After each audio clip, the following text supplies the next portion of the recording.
Hello दोस्तों। तो आज हम चालू करेंगे मौर्योत्तर काल। तो लाइक शेयर और सब्सक्राइब कीजिए। और चलिए बिना टाइम गवाए चालू करते हैं। आज का पहला क्वेश्चन, क्वेश्चन नंबर फर्स्ट।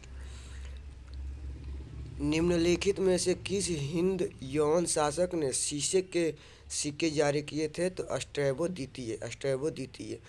निम्नलिखित में से किस हिंद यौन शासक ने शीशे के सिक्के जारी किए थे? तो स्ट्रैबो द्वितीय ने। Question number second. निम्नलिखित शासकों में से किसके सिक्कों पर संकर्षण एवं वासुदेव दोनों अंकित हैं? तो आगाथोल आगाथोकोक्लीज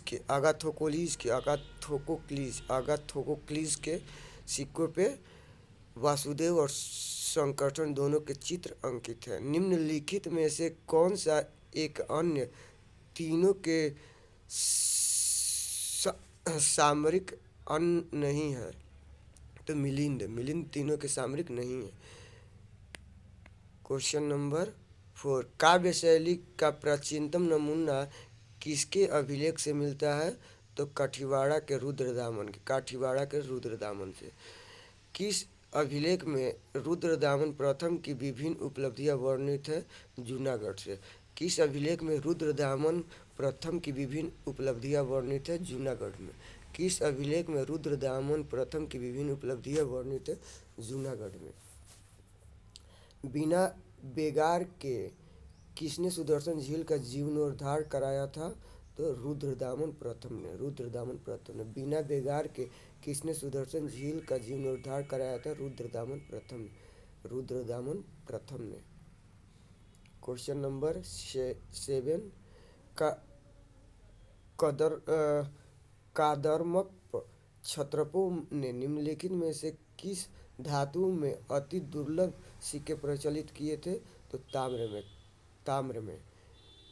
सूची 1 को सूची 2 से मिलाना है। तो देखिए, डेमेट्रियस हिंद यूनानी था। रुद्रदामन शब्द था। गोंडोफर्निस पल्लव वंश का था। भीम कटफिसेस हो गया कुषाण वंश का।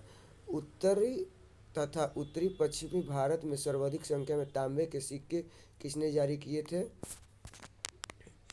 तो कुषाणों ने जारी किए। तो उत्तरी तथा उत्तरी पश्चिमी सीमा में सर्वाधिक संख्या में तांबे के सिक्के जारी किए थे, कुषाणों ने जारी किए थे।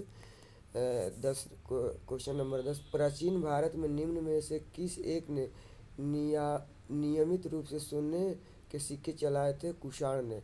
प्राचीन भारत में निम्न में से किस एक ने नियमित रूप से सोने के सिक्के चलाए थे? कुषाण ने। बुध का किसके सिक्कों पर अंकन हुआ है? तो कनिष्क। बुध का किसके सिक्कों पर अंकन हुआ है? कनिष्क का। निम्नलिखित में से किस शासक को सर्वप्रथम सोने के सिक्के जारी करने का श्रेय दिया जाता है? भीम कटफिसेस को। निम्नलिखित में से किस शासक को सर्वप्रथम सोने के सिक्के जारी करने का श्रेय दिया जाता है? भीम कटफिसेस को। निम्नलिखित में से किसने भारत में स्वर्ण सिक्के का प्रचलन नियमित उपयोग के लिए किया था? भीम कटफिसेस ने। निम्नलिखित में से किसने भारत में स्वर्ण सिक्कों का प्रचलन नियमित उपयोग के लिए किया था? भीम कटफिसेस ने। Question number 14। देखिए, इनमें से किसने सर्वप्रथम व्यापक पैमाने पर स्वर्ण मुद्रा का प्रचलन किया था? तो भीम कटफिसेस ने। इनमें से किसने सर्वप्रथम व्यापक पैमाने पर स्वर्ण मुद्रा का प्रचलन किया था? भीम कटफिसेस ने। Question number 15। औधेय सिक्के का किस देवता का अंकन मिला है? औधेय सिक्के पे कार्तिकेय का। कनिष्क के सारनाथ बौद्ध प्रतिमा अभिलेख की तिथि क्या है? तो 81 ईस्वी सन। कुषाण शासक कनिष्क का राज्याभिषेक किस सन में हुआ था? तो 78 एडी में। कुषाण शासक कनिष्क का राज्याभिषेक किस सन में हुआ था? 78 एडी में। Question number 18। शक सावंत कब प्रारंभ किया गया था? 78 ईस्वी में। शक सावंत कब प्रारंभ किया गया था? 78 ईस्वी में। शक सावंत कब प्रारंभ किया था? 78 ईस्वी। विक्रम एवं शक सावंतों में कितना अंतर है वर्षों का? तो 135 वर्ष अंतर है। शक सावंत और विक्रम सावंत में 135 वर्ष का अंतर है। शक सावंत पर आधारित राष्ट्रीय पंचांग कैलेंडर का एक चैत्र ग्रेगोरियन कैलेंडर पर आधारित 365 दिन के सामान्य वर्ष की निम्नलिखित तिथियों में से किस एक के तदनुरूप है? तो 22 मार्च अथवा 21 मार्च, 22 मार्च अथवा 21 मार्च। विक्रम संवत कब प्रारंभ हुआ था? तो 57 ईसा पूर्व में, 57 ईसा पूर्व में। विक्रम संवत कब प्रारंभ हुआ था? 57 ईसा पूर्व में। क्वेश्चन नंबर 22, निम्नलिखित में से कौन सा वर्ष दिसंबर 2009 में शक सावंत का वर्ष होगा? तो 1931। निम्नलिखित में से कौन सा वर्ष दिसंबर 2009 में शक सावंत का वर्ष होगा? 1931। कनिष्क के समकालीन निम्नलिखित नामों का अध्ययन करें और निम्नलिखित उत्तर कोड के अनुसार अपना उत्तर इंगित करें। तो क्वेश्चन नंबर 1 और 2 इसका सही आंसर अश्वघोष और वसुमित्र कनिष्क के समकालीन थे। अश्वघोष किसके समकालीन थे? तो अश्वघोष कनिष्क के समकालीन थे। निम्नलिखित में से कौन सा एक कनिष्क के दरबार से संबंध नहीं था? तो पतंजलि कनिष्क के दरबार से संबंधित नहीं था। निम्नलिखित में से कौन कनिष्क प्रथम के दरबार में नहीं था? तो विशाखदत्त कनिष्क प्रथम के दरबार में नहीं थे। निम्नलिखित नगरों में से किसका उल्लेख कनिष्क के रवतक अभिलेख में मिलता नहीं होता है? श्रावस्ती का। निम्नलिखित नगरों में से किसका उल्लेख कनिष्क के रवतक अभिलेख में नहीं होता है? श्रावस्ती का। इनमें से किस आयुर्वेदाचार्य ने तक्षशिला विश्वविद्यालय में शिक्षा ग्रहण किया था? तो चरक और जीवक दोनों ने तक्षशिला विश्वविद्यालय में शिक्षा ग्रहण किया था। पुष्यमित्र शुंग द्वारा 2 अश्वमेध यज्ञ किए जाने के बारे में जानकारी किस लेख से मिलती है? अयोध्या लेख से जानकारी मिलती है। शुंग वंश के बाद किस वंश ने भारत पर राज किया था? कण्व वंश। शुंग वंश के बाद कण्व वंश। निम्नलिखित में से कौन सा शासक वर्ण व्यवस्था का रक्षक कहा जाता था? गौतमीपुत्र सातकर्णी। मौर्य के बाद दक्षिण भारत में सबसे प्रभावशाली राज्य कौन सा था? सातवाहन था। मौर्यों के बाद दक्षिण भारत में सबसे प्रभावशाली राज्य सातवाहन था। क्वेश्चन नंबर 33, सिमुक निम्न वंशों में से किसका संस्थापक था? तो सातवाहन का था। सिमुक सातवाहन का था। सिमुक निम्न वंशों में से किसका संस्थापक था? सातवाहन का। किस चीनी जनरल ने कनिष्क को हराया था? तो पांचांग ने चीनी जनरल ने कनिष्क को हराया था। क्वेश्चन नंबर 35, निम्न में से किस वंश के साम्राज्य की सीमाएं भारत के बाहर तक फैली थी? तो इसमें हो जाएगा मौर्य वंश तथा कुषाण वंश, दोनों की सीमाएं भारत से बाहर तक फैली थी। तो बाल विवाह की प्रथा प्रारंभ हुई थी कुषाण काल में। बाल विवाह की प्रथा प्रारंभ हुई थी कुषाण काल में। बाल विवाह की प्रथा हुई थी कुषाण काल में। क्वेश्चन नंबर 37, निम्नलिखित युगों में से कौन सा एक युग सुमेलित है?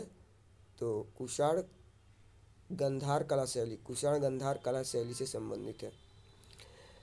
काला की गंधार शैली निम्न समय में फली फूली वो कौन सी थी? कुषाणों के समय। निम्नलिखित में से कौन सही सुमेलित नहीं है? तो इसमें सातवाहन स्वर्ण नहीं होगा। कुषाण स्वर्ण एवं ताम्र के सिक्के जारी किए थे। गुप्त स्वर्ण एवं रजत के। कलचुरी स्वर्ण रजत एवं ताम्र के। सातवाहन शासकों ने स्वर्ण के सिक्के नहीं चलाए थे, उन्होंने चांदी तथा तांबे तथा शीशे के सिक्के चलाए थे। क्वेश्चन नंबर 14, सूची 1 को सूची 2 से मिलाना है। तो देखिए, गंधार कला कुषाण काल में, जूनागढ़ शिलालेख रुद्रदामन, मिलिंद पनोह मीनांडर, तक्षशिला प्रतीक। अफगानिस्तान का बमियान प्रसिद्ध था बुद्ध प्रतिमा के लिए। जो कला शैली भारतीय और यूनानी ग्रीक आकृति का सम्मिश्रण है उसे कहते हैं गंधार उसे कहते हैं, गंधार कला शैली। क्वेश्चन नंबर 43, गंधार कला शैली एक संश्लेषण है। तो भारतीय तथा यूनानी कला का, भारतीय तथा यूनानी कला का निम्नलिखित में से किस मूर्ति कला में सदैव हरित स्थरित चट्टान शिफ्ट का प्रयोग मध्यम के रूप में होता था? तो गंधार मूर्ति कला में, गंधार मूर्ति कला में।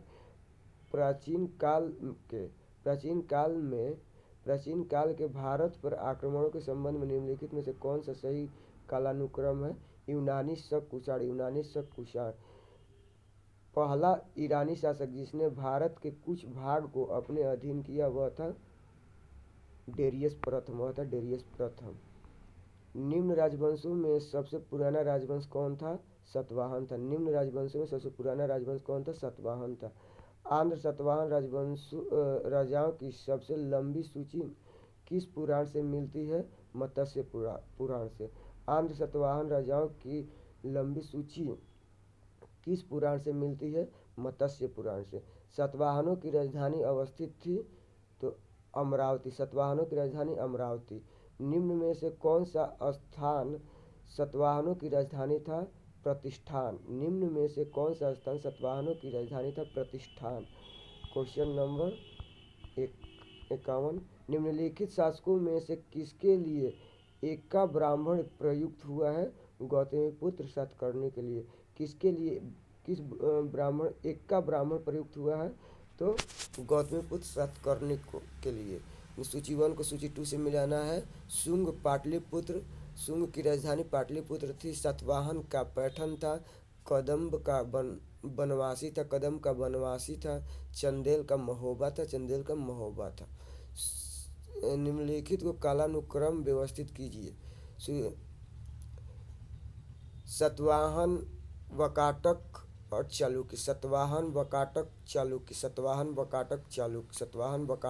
चालुक्य।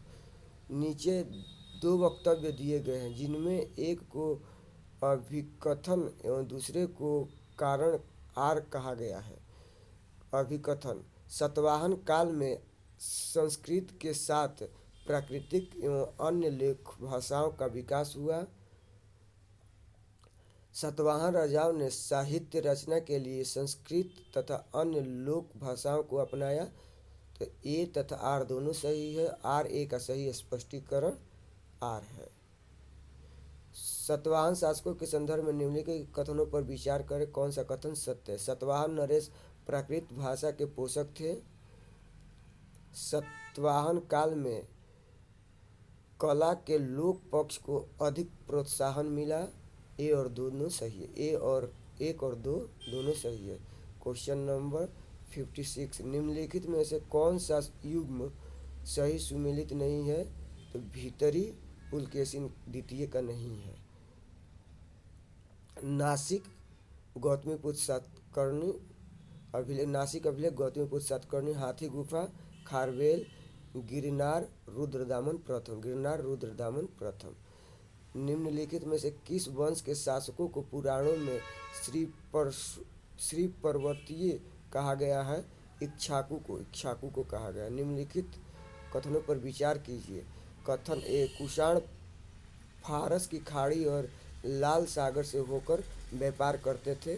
कुषाण फारस की खाड़ी तथा लाल सागर से होकर व्यापार करते थे। कारण आर, उनकी सुसंगठित नौसेना उच्च कोटि की थी। उपयुक्त कथन के संदर्भ में कौन सा उत्तर सही है? तो इसका हो जाएगा आपका ए सही है, परंतु आर गलत है। राजा खारवेल का नाम जुड़ा हुआ है हाथी गुफा अभिलेख से। राजा खारवेल का नाम जुड़ा हुआ है हाथी गुफा अभिलेख से। निम्नलिखित राजाओं में से कौन जैन धर्म का संरक्षक था? तो खारवेल, जैन धर्म का संरक्षक खारवेल था। कलिंग नरेश खारवेल निम्न में से किस वंश से संबंधित थे? चेदी वंश से। कलिंग नरेश खारवेल निम्न में से किस वंश से संबंधित थे? चेदी वंश से। क्वेश्चन नंबर 62, निम्नलिखित राजाओं में से किसका जैन धर्म के प्रति भारी झुकाव था? खारवेल का।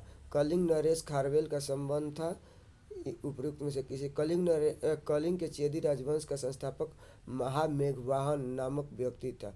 अतः इस वंश का नाम महामेघवाहन वंश भी पड़ा गया। इस वंश का सर्वाधिक शक्तिशाली शासक खारवेल था। हाथी गुफा का अभिलेख किस शासक के विषय में जानकारी का स्रोत है? खारवेल का। पूर्व रोमन शासक जस्टिशियन का सर्वाधिक महत्वपूर्ण योगदान किस क्षेत्र में था? तो विधि के क्षेत्र में था। जस्टिशियन का सर्वाधिक महत्वपूर्ण योगदान विधि के क्षेत्र में था। पेरिप्लस ऑफ द इरिथियन की किसने लिखा था? तो प्रयुक्त में पेरिप्लस ऑफ द इरिथियन सी एक ग्रंथ पुस्तक है। यह रोमन मिस्र बंदरगाहों से नेविगेशन और व्यापार के अवसरों का वर्णन करता है। इसे लगभग 660 ईस्वी अलेक्जेंड्रिया के एक अनाम नाविक ने लिखा था। चलिए दोस्तों, आज हम यहीं तक रखते हैं और कल गुप्तोत्तर काल पढ़ेंगे। धन्यवाद। लाइक शेयर और सब्सक्राइब करें। जय हिंद, जय भारत।